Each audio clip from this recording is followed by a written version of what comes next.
দেখছেন কলকাতা টিভি, আমি অভিক রয়েছি সঙ্গে। আর এই মুহূর্তে যে বড় খবরের দিকে নজর রাখবো, আজই বাংলার জন্য বিজেপির প্রার্থী তালিকা প্রকাশ করা হতে পারে, এমনটাই কিন্তু সম্ভাবনা এখনো পর্যন্ত। কারণ আমরা দেখলাম যে গত শনিবারে দিল্লিতে বিজেপির কেন্দ্রীয় নির্বাচনী কমিটি তারা বৈঠকে বসে, এবং যেমনটা জানা যাচ্ছে যে এই বৈঠকে কিন্তু বাংলার 23 জন প্রার্থীর নাম চূড়ান্ত হয়ে গেছে, যেমনটা সূত্র মারফত খবর পাওয়া যাচ্ছে। এবং এই বৈঠকেই ছিলেন রাজ্য বিজেপি নেতৃত্ব। আজকেই বাকি যে 23 জন প্রার্থী, বাংলায় 23 জন প্রার্থীর নাম ঘোষণা করতে পারে বিজেপি। গতকালই কেন্দ্রীয় নির্বাচনী কমিটি তাদের যে বৈঠক ছিল বিজেপি নির্বাচনী কমিটির, এবং সেই নির্বাচনী কমিটির বৈঠকে এই 23 জনের নাম কিন্তু চূড়ান্ত হয়েছে বলেই জানা যাচ্ছে। আমরা এই নিয়েই বিস্তারিত জানবো। বিশেষ প্রতিনিধি দেবাশিস সেনগুপ্ত আমাদের সঙ্গে এই মুহূর্তে টেলিফোনে রয়েছেন। প্রতিনিধি দেবাশিস, দেখো, গতকাল বিজেপির কেন্দ্রীয় নেতৃত্ব নির্বাচনী বৈঠক, নির্বাচনী যে কমিটি আছে কেন্দ্রীয় নেতৃত্ব, সেই নির্বাচনী কমিটির বৈঠক হয়েছে। সেই বৈঠকে ইতিমধ্যে জানা যে 4 দফা সারা দেশে নির্বাচন, লোকসভা নির্বাচনে 4 দফা তারা কিন্তু প্রার্থী তালিকা ঘোষণা করে। যদিও প্রথম দফায় বাংলার 20 জন প্রার্থীর নাম ঘোষণা করলেও পরবর্তীকালে আসানসোলের প্রার্থী পবন সিং সেখান থেকে দাঁড়াতে অস্বীকার করে। অর্থাৎ সেক্ষেত্রে এখনো 23টি নাম বাকি রয়েছে। যদিও রাজ্যের শাসক দল তৃণমূল কংগ্রেস ইতিমধ্যেই রাজ্যের 42টি আসনের নাম তারা প্রার্থীদের ঘোষণা করেছে, এবং গতকাল কেন্দ্রীয় নেতৃত্বে সেই প্রার্থীবাসী রীতিমতো তাদের হিমশিম খেতে হচ্ছে। এবং সেই জায়গায় দাঁড়িয়ে এখনো পর্যন্ত তারা কিন্তু 23টি আসনে, অর্থাৎ লোকসভা 23টি আসনে তারা প্রার্থী ঠিক করতে পারে। গতকাল বৈঠকে মোটামুটি যতদূর বিজেপি সূত্রে খবর, যে 23 জন প্রার্থীর নাম কিন্তু চূড়ান্ত করা হয়েছে। এবং এমনটি কিন্তু বিজেপি সূত্রে খবর, সেক্ষেত্রে উপস্থিত ছিলেন রাজ্য বিজেপি সভাপতি সুকান্ত মজুমদার, তিনি সেই বৈঠকে উপস্থিত ছিলেন। এবং সেখানে পুরো চূড়ান্ত হয়েছে 23 জন প্রার্থীর নাম, এবং সেই প্রার্থী তালিকা হয়তো আজই প্রকাশ করতে পারে বিজেপি। কারণ ইতিমধ্যেই প্রচারে কিন্তু তৃণমূল কংগ্রেস রাজ্যে 42টি আসনে তারা কিন্তু অনেকটা এগিয়ে গেছে। বাম কংগ্রেসের প্রার্থী প্রায় অনেকগুলো 30টি আসনে প্রায় প্রার্থী তারা দিয়েছেন, এবং সেই জায়গায় দাঁড়িয়ে বিজেপি 20টি আসনে তারা প্রার্থী দিলেও তার মধ্যে একটি আসন তারা এখনো পর্যন্ত সে প্রার্থী দাঁড়াতে রাজি হচ্ছে না, যার ফলে আরো 23টি আসনে তারা কিন্তু সেই প্রার্থী চূড়ান্ত করেছে, এমনটাই কিন্তু বিজেপি সূত্রে খবর।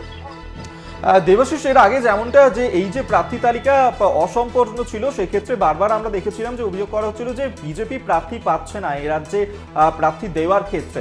সেক্ষেত্রে এই যে 23 জনের যে তালিকা এই মুহূর্তে ঠিক করেছে, সূত্র মারফত কোনো খবর পাচ্ছ? কি কি চমক থাকছে, কাদের নাম থাকতে পারে এই 23 জনের মধ্যে?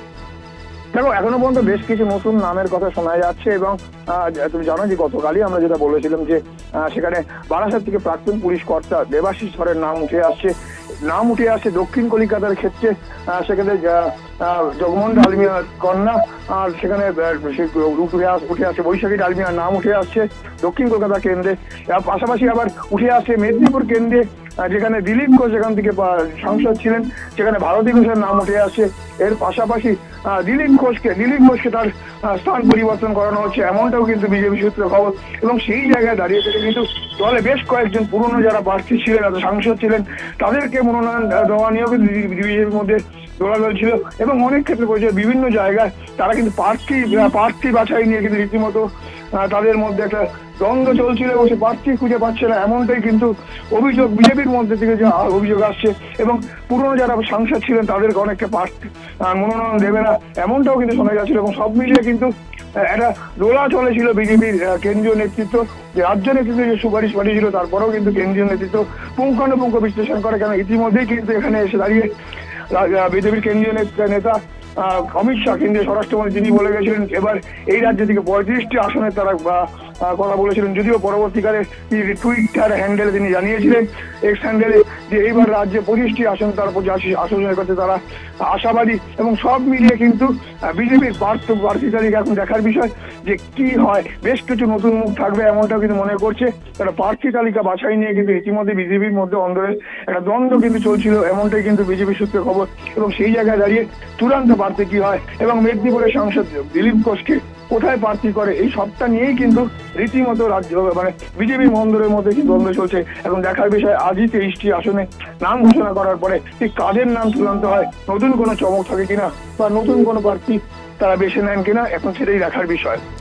ধন্যবাদ তোমায়। অবশ্যই এদিকে তো আমাদের নজর থাকবেই। আপাতত আমাদের সঙ্গে এতক্ষণ টেলিফোনে ছিলেন প্রতিনিধি দেবাশিস সেনগুপ্ত। অর্থাৎ এই চমক কিন্তু আজকে থাকতে চলেছে। পদ্ম তালিকাতে কি কি চমক থাকবে, যে 23 জন প্রার্থী বাংলা থেকে তারা এবারে ঠিক করেছে তাদেরই নাম ঘোষণা করা হতে পারে সম্ভবত আজকেই, এমনই কিন্তু এখনো পর্যন্ত জানা যাচ্ছে। গতকালের বৈঠকেই তা ঠিক হয়ে গেছে।